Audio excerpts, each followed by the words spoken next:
tonight. So much going on right now in the news. New developments from every direction. Much of it seems unrelated, a lot of it shocking. Here's the way to understand it. In an election year, everything significant that happens is about the election. So all these developments are in fact related. And here's the core question in every election. Who's up and who's down? As of tonight, the president is down double digits in the polls, and there's not much question about why that is. Americans are miserable. They're stuck at home. They're fearful. Millions of them don't have jobs. The percentage of Americans who believe our country is headed in the right direction has dropped off a cliff since this spring. Not coincidentally, that's when a strange new virus from China began to spread among our population. The rise of COVID-19 in the United States tracks almost precisely the decline of Donald Trump's approval numbers.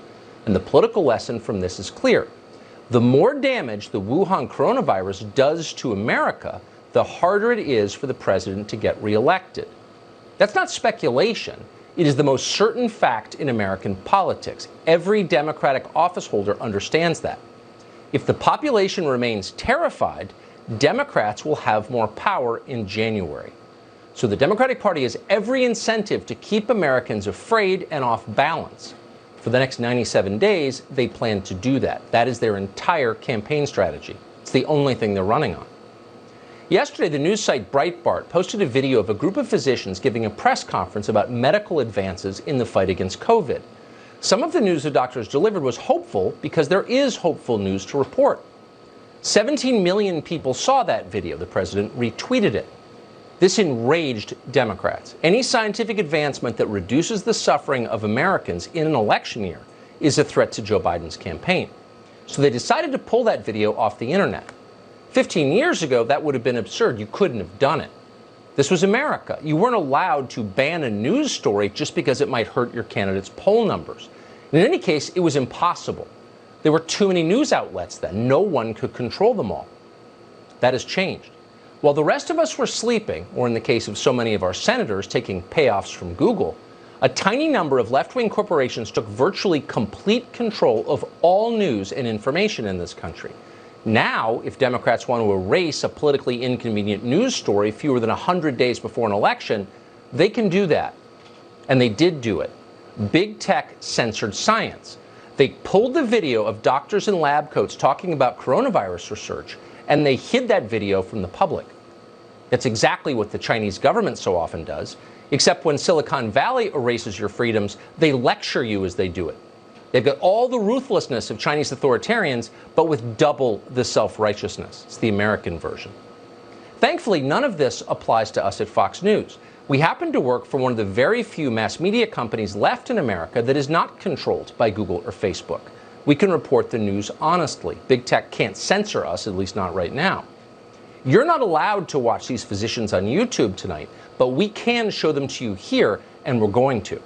Here's Dr. Bob Hamilton.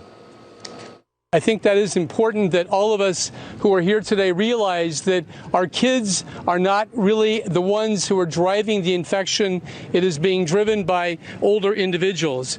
And yes, we can send the kids back to school, I think, without fear. We need to not act out of fear. We need to act out of science. We need to do it. We need to get it done. What you just heard is not a crackpot theory. It is at the center of mainstream science. Increasingly, what you just heard represents the consensus among physicians and researchers around the world. Children are not meaningful vectors for the coronavirus. Worldwide, there is not a single recorded case of a student infecting a teacher with the virus, not one case. And that's why so many nations around the world are reopening their schools this fall. But we're not. We've got a presidential election in November. Children must suffer so that Joe Biden can win that election. That is the imperative, the political imperative driving our so-called health policy. But you're not allowed to know that, so they pulled the video telling you that. Here's another physician from the same press conference called Dr. Stella Immanuel. There is a cure for COVID. There is a cure for COVID. It's called hydroxychloroquine, it's called zinc, it's called Zithromax. And it is time for the grassroots to wake up and say, no, we're not going to take this any longer. We're not going to die. Dr. Emanuel's claim is harder for us to endorse. Is hydroxychloroquine part of a cure for the coronavirus? We don't know the answer. We do know that many frontline physicians around the world have prescribed hydroxychloroquine and continue to prescribe it. We've interviewed some of them on the show. The drug appears to show promise in treating some early-stage patients. That's good news. The science on hydroxychloroquine is not settled either way. Science rarely is settled. That's why it's science and not, for example, radical feminist theory. Science is constantly evolving as we test and retest our assumptions against observed reality. That's the whole point of science. Unfortunately, reality is not the point of politics. Winning is the point of politics, so they scrubbed that video. Here's more of it. My message to Dr. Anthony Fauci is, when is the last time you put a stethoscope on a patient? That when you start seeing patients, like we see on a daily basis, you will understand the frustration that we feel. And you need to start feeling for American people like we, the frontline doctors, feel. And you need to start realizing that they are listening to you. And if they are going to listen to you, you got to give them a message of hope. Oh, that clip enraged them. Because above all, you must never mock the sainted Anthony Fauci. Under no circumstances can you note that Dr. Fauci is in fact very often a hypocritical buffoon who refuses to admit what he clearly doesn't know. If you say that out loud, they will cancel you. Fauci is too useful to the Biden campaign. So until November, Fauci's word must be law even when it doesn't make sense. Criticize Fauci and you will disappear from the internet. And so Dr. Emanuel disappeared from the internet. And then Google's countless toadies online did the cleanup work, the ugly stuff. The Daily Beast attacked Dr. Emanuel for the crime of getting her medical degree in Africa, and then suggested she believed in witchcraft, because, you know, Africans do that, right? So political correctness is fine with the Daily Beast most of the year. But this is election season, so Dr. Emanuel must be destroyed. The Daily Beast was happy to help achieve that. So, by the way, were the think tank libertarians, including some still posing as conservatives, people you read, people who work for places you probably have sent money to. You saw them on Twitter today, helpfully reminding you that this variety of censorship isn't really censorship because the government isn't doing it. Oh.